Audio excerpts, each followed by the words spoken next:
बिस्मिल्लाहिर्रहमानिर्रहीम। अस्सलाम वालेकुम। आज 29 जून है और दिन है हफ्ते का। अगला हफ्ता बहुत अहम है, इसलिए शाम अली अब्बासी साहब के साथ हमने कहा कि ज़रा उस्मान गुजर साहब भी हैं, अवैस ताहिर साहब भी हैं, हमने कहा कि ज़रा थोड़ा सा फ्रेश हो जाएं, क्योंकि अगले हफ्ते से जो फ़ैसले अदालतों से आ रहे हैं वो पाकिस्तानी सियासत में बड़ी हलचल पैदा कर देंगे। और अगले हफ्ते का जो सबसे इंपॉर्टेंट मामला है जिस पे पाकिस्तानी सियासत का जो रुख तब्दील कर देगा फ़ैसला, वो है मखसूस नशिस्तों का फ़ैसला। लेकिन इसमें एक बड़ी डेवलपमेंट हो गई है, और वो बड़ी डेवलपमेंट ये हो गई है कि एक शख्सियत है जिनका नाम है फैसल वोडा, जिनको काजी फ़ाइज़ साहब ने वकला ये कहते हैं कि बचाया है। यानी काजी फ़ाइज़ साहब अगर सो मोटो ना लेते और ये मामला टेकअप कर लेती इस्लामाबाद हाई कोर्ट, तो उनकी डिस्क्वालिफिकेशन पक्की थी, लेकिन काजी साहब ने उनको बचा लिया। फैसल वोडा साहब जो हैं वो काजी फ़ाइज़ साहब के हवाले से जब भी कोई ख़बर देते हैं, यानी इस्टेब्लिशमेंट के हवाले से जब वो को ख़बर दें, हुकूमत के हवाले से जब वो को ख़बर दें, और काजी फ़ाइज़ साहब के हवाले से को ख़बर दें, तो वो ख़बर 100% दुरुस्त साबित होती है। अब तक उन्होंने जितनी भी खबरें काजी फ़ाइज़ साहब के हवाले से दी हैं वो 100% दुरुस्त साबित हुई हैं। काजी फ़ाइज़ साहब के फ़ैसले वो पहले बता देते हैं कि काजी फ़ाइज़ साहब क्या फ़ैसला देंगे।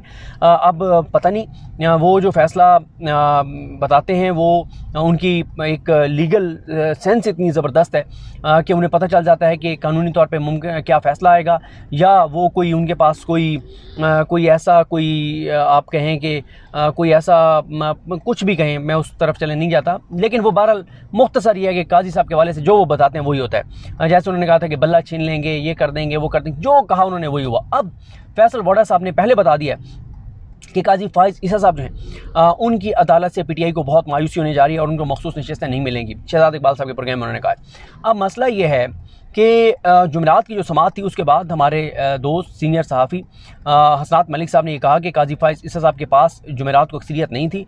अगर अक्सरियत होती तो वो उसको 3 दिन के लिए समाअत को मुलतवी ना करते और गरजते बरसते और कहते कि मैंने उसी दिन फ़ैसला करना है।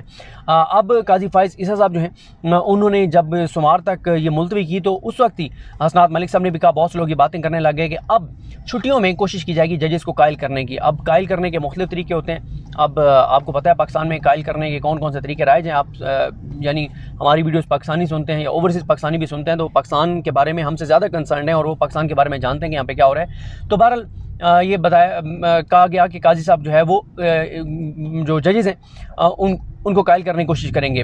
और फैसल वोडा साहब जो खबर दे रहे हैं इसके मुताबिक तो फिर ये है कि छुट्टियों में शायद को काम डाल दिया गया है और किसी 1-2 जजेस को कायल कर लिया गया, क्योंकि इस वक्त तक जो नंबर गेम जो कोर्ट रिपोर्टर्स बता रहे हैं, जो वकला बता रहे हैं, जो एनालिसिस दे रहे हैं, उसमें 1 वोट से काजी साहब जो है उनको शिकस्त हो रही है। 1 वोट उन्होंने तोड़ना है, और वो वोट जो है जिसके बारे में कहा जा रहा है कि उनको 1 वोट तोड़ना होगा। यानी अगर याहिया अफरीदी साहब उनके साथ जाते हैं और हसन अज़हर रिजवी साहब उनके साथ जाते हैं, क्योंकि मोहम्मद अली मज़हर साहब तो अपने रिमार्क्स में तकरीबन ये फैसला कर चुके हैं कि वो काजी साहब के साथ जाएंगे। अब तक रिमार्क्स की हद तक बात कर रहा हूँ, जो एनालिसिस हो रहे हैं। लेकिन जो हसन अज़हर रिजवी साहब हैं उनके जितने भी सवालात हैं वो सब सवालात आइन के साथ जा रहे हैं। वो सब उनके जो सवालात हैं उनका जो आउटकम उनका जो नज़र आ रहा है कि वो किस तरफ जाएंगे वो पाकिस्तान की बेहतरी का है। लेकिन ये भी बात कही जा रही है कि उनको कायल करने की काजी साहब कोशिश करेंगे और वो काजी साहब उनको अपने साथ मिला लेंगे। ये बातें हो रही हैं। और अब जब फैसल वोडा साहब ने कह दिया है तो मेरे पास कोई और वजह नहीं है ये यकीन करने की कि पीटीआई ये केस हार जाएगी, क्योंकि फैसल वोडा साहब जो हैं वो काजी साहब के हवाले से बहुत बेहतर जानते हैं। वो जो बताते हैं वही फ़ैसला काजी साहब देते हैं, या काजी साहब क्या फ़ैसला देंगे वो काजी साहब से भी पहले फैसल वोडा साहब को पता होता है। अब ये तो काजी साहब फैसल वोडा साहब को बुला के पूछें, यहाँ तो काजी साहब ने फैसल वोडा साहब को कंटेम्प्ट में बुलाया और उनको बचाया, बल्कि अपने जजेस की सुबकी करवाई। बाबर सत्तार साहब के ख़िलाफ़ जो कुछ उन्होंने कहा उस पर कोई उनकी सरजनिश नहीं की, एक बार भी बाबर सत्तार साहब के हक़ में बात नहीं की। अतर मिल्ला साहब के हवाले से उन्होंने कहा जी बिल्कुल अतर मिल्ला साहब ने जो आपने बात की, तो फिर उन्होंने भी जवाब में बात की, यानी उन्होंने इंडोर्स किया कि हाँ बिल्कुल अतर मिल्ला साहब ने तुम पे इल्ज़ाम लगाए।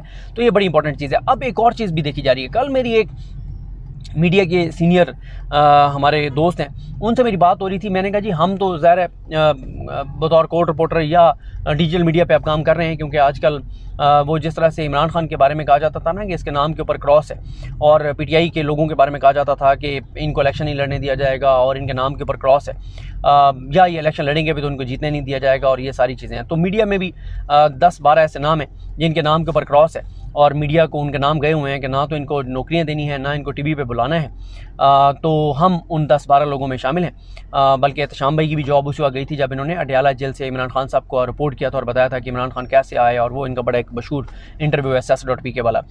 तो मैंने दोस्त को फ़ोन किया, मैंने कहा ज़ाहिर है हम तो जो है वो बाहर बैठे हैं, हमारे हो सकता है एनालिसिस ठीक ना हो कि मीडिया चैनल्स जो जुमे की समात है उसको कैसे देख रहे हैं, जो तजलील की गई मीडिया को कहा गया कि धंधा करते हैं और ये करते हैं वो करते हैं, झूठ बोलते हैं, बददियानती करते हैं और फ्रॉड धोखा और ये सारी चीज़ें। और काजी साहब ने पूरा खुतबा दिया, जैसे जुमे को अलामा साहब खिताब करते हैं, मुफ्ती साहब खिताब करते हैं, मौलाना साहब खिताब करते हैं, मौलवी साहब खिताब करते हैं, तो उस तरह से। तो मैंने उनसे पूछा, मैंने कहा आप मीडिया किस तरह से देख रहा है? उन्होंने कहा कि मीडिया इस तरह से देख रहा है कि मीडिया ये समझता है कि काजी फ़ाइज़ ईसा साहब जो है वो नेक्स्ट वीक में PTI के ख़िलाफ़ फ़ैसला देने जा रहे हैं कि मखसूस नशस्तें PTI और सुन्नी इत्तेहाद कौंसिल को नहीं मिल सकती और ये नशस्तें चोरों, डाकुओं, लुटेरों को जाएंगी, नून लीग और पीपल्स पार्टी को जाएगी।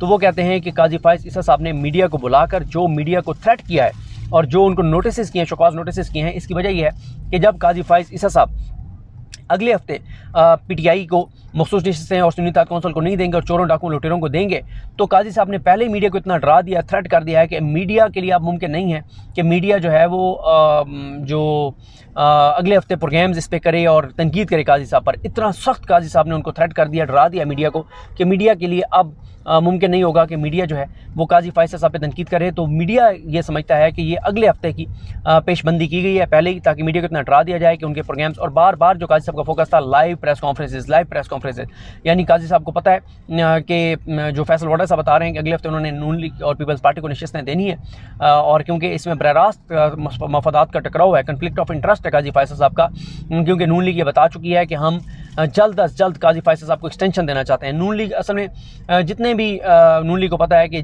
जहाँ पे उनके जैसे मतलब कई ऐसी जगहों पे लोग बैठे हैं, तो नून लीग को पता है कि जी ऐसा हमें हीरा नहीं मिल सकता, तो नून लीग कहे कि कंटिन्यू करें। तो इसी तरह से नून लीग चाहती है कि काजी फ़ाइज़ साहब कंटिन्यू करें, कम से कम 3 साल तो रहें, क्योंकि नून लीग ये समझती है कि हमारी बका काजी फ़ाइज़ ईसा साहब के साथ है।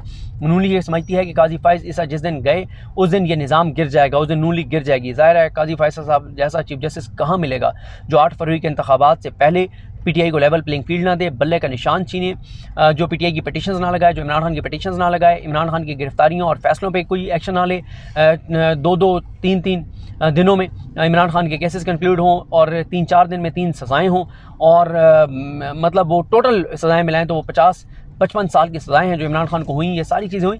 तो काजी साहब जो है वो इसलिए काजी साहब जो है वो सूट करते हैं नून लीग को और इस निज़ाम को। तो मीडिया इस तरह से देख रहा है कि पेशबंदी की गई है अगले हफ्ते को, जो अगले हफ्ते जो काजी साहब ने फैसला देना है उसकी पहले से पेशबंदी की गई है कि मीडिया को इतना थ्रेट कर दिया जाए कि जो लाइव प्रेस कॉन्फ्रेंसेस करें PTI वाले या कोई और बात करे तो वो ना दिखाया जाए और काजी साहब के ख़िलाफ़ कोई बात ना हो। लेकिन ये मसला नून लीग का भी यही है, नून लीग भी समझती है कि सिर्फ मीडिया को कंट्रोल करके और हम जो है वो इस पाकिस्तान को चला लेंगे, और उन्हें लगता है कि आप मीडिया को इश्तिहारात दे दें, अरबों रुपए दे दें, और मीडिया जो झूठ बोलेगा, गलत बयानी करेगा तो उससे एक माहौल बन जाएगा, और ये मीडिया जो बताएगा कि मरीम नवाज़ की क्या बात है, नवाज शरीफ की क्या बात है, शहबाज शरीफ की क्या बात है, ऐसा नहीं है। हम ट्रैवल कर रहे हैं, हम लोगों से मिल रहे हैं, आप लोगों में निकलें, आप सब ज़ाहिर है आप सब लोगों में आवाम हैं और आप जो है वो बाहर निकलते हैं, मिलते हैं, आप मार्केटों में जाते हैं, आपको पता है कि इस वक्त महंगाई के क्या हालात हैं, सूरत हाल क्या है, पाकिस्तान के क्या हालात वाक़यात हैं। तो ये जो झूठ मीडिया के ज़रिए बोला जा रहा है उससे कोई फ़र्क नहीं पड़ रहा। तो ये हैं चीज़ें। अगला हफ्ता बहुत अहम है। इसके अलावा इस्लामाबाद हाई कोर्ट में बहुत अहम चीज़ें हैं, लाहौर हाई कोर्ट में बहुत अहम चीज़ें हैं, ट्रिब्यूनल्स ने काम शुरू कर दिया था, तर्ड से भी फॉर्म 47, फॉर्म 45 ये सारे मांग लिए गए हैं और कहाँ पे टांग रही हैं। और अगले हफ्ते जो है देखना ये भी है कि जो ट्रिब्यूनल्स वाला केस है वो लगता है नहीं लगता, क्योंकि ट्रिब्यूनल्स ने तेज़ी से काम शुरू कर दिया है लाहौर और बाकी जगहों पे ऊपर पूरे पंजाब में, और 150 के करीब इलेक्शन पिटिशंस हैं जो सूबाई और कौमी असम्बली की हैं। तो जाते जाते एक क्लिप आपको सुनाते हैं। अभी एहतशाम अली अब्बासी साहब जो है वो बार बार सुन रहे हैं, कौमी असम्बली में PTI के MN हैं, उनका एक खिताब है बड़ा इंटरेस्टिंग, और बल्कि ये मैं अभी चेक भी करूँगा कि PTI के कौन से MN हैं, KPK के किस इलाके से हैं। दुनिया जाकर प्राइम मिनिस्टर साहब कहते हैं कि मैं गया जनाब वाला उधर जापान, वहां पे कारखाने से आवाज आ रही थी चू चू चू चू, कहता इस तरह मुल्क तरक्की करते हैं। अगर चू चू से तरक्की नहीं होती, उन्होंने अपने R&D पे बजट लगाया अरबों डॉलर का। सूबे की चीफ मिनिस्टर पुलिस की वर्दी पहनकर हमें ये मैसेज देना चाह रही है कि ये पुलिस मेरे घर की मुलाजिम है, मैं जब भी चाहूँ इससे कोई भी काम ले सकती हूँ, और वो कर भी इस तरह रही है। वो पुलिस भी इसी तरह बिहेव कर रही है। वो इस तरह बिहेव कर रही है कि वो स्टेट के मुलाजिम नहीं, बल्कि वो किसी एक खातून के घरेलू मुलाजिम है, लेकिन उसकी वर्दी पहनने से उस पुलिस की इतनी इज्जत अफजाई हुई कि खुसरों से उनको इतनी मार पड़ गई है कि आप खुसरों को देख के वो पुलिस भाग रही है। शुक्रिया शुक्रिया। ये पीटीआई के कैमरे ने, और इनके और भी बहुत इंटरेस्टिंग क्लिप्स चल रहे हैं आजकल टिकटॉक पे, बहुत ज़्यादा वायरल हैं, मिलियंस में व्यूज़ हैं, मिलियंस में। और ज़ाहिर है सनाउल्लाह मस्ती खेल साहब के बराबर हैं इनके व्यूज़, जो उनसे कम है। ज़्यादा हो गई, इनके ज़्यादा हो गए आखिरी बार ये जो वीडियो इस पे ज़्यादा हो गई, इस पे ज़्यादा हो गए। वैसे सनाउल्लाह खान मस्ती खेल साहब टिकटॉक पे नंबर 1 जा रहे थे, और शेख रशीद साहब भी आपको पता है कि टिकटॉक पे बहुत इन मिलियंस में उनके व्यूज़ आ रहे हैं। आपकी एक वीडियो वायरल हुई है, वो बार मुझे भेजते हैं कि यार देखो कितना और आगे चले गए हो, तो लेकिन वो तो ज़ाहिर है शेख साहब आजकल वायरल हैं। शेख साहब लोग उनको पसंद करते हैं, लोग उनको सुनते हैं और मिस भी कर रहे हैं। वैसे शेख साहब को टीवी चैनल्स पे आना चाहिए और इंटरव्यूज़ देने चाहिए। बहरहाल जी, देखते हैं चीज़ें कैसे आगे बढ़ती हैं। हमें अपनी दुआ में याद रखें। लेकिन हम सब का हामी नासरो। अल्लाह हाफ़िज़।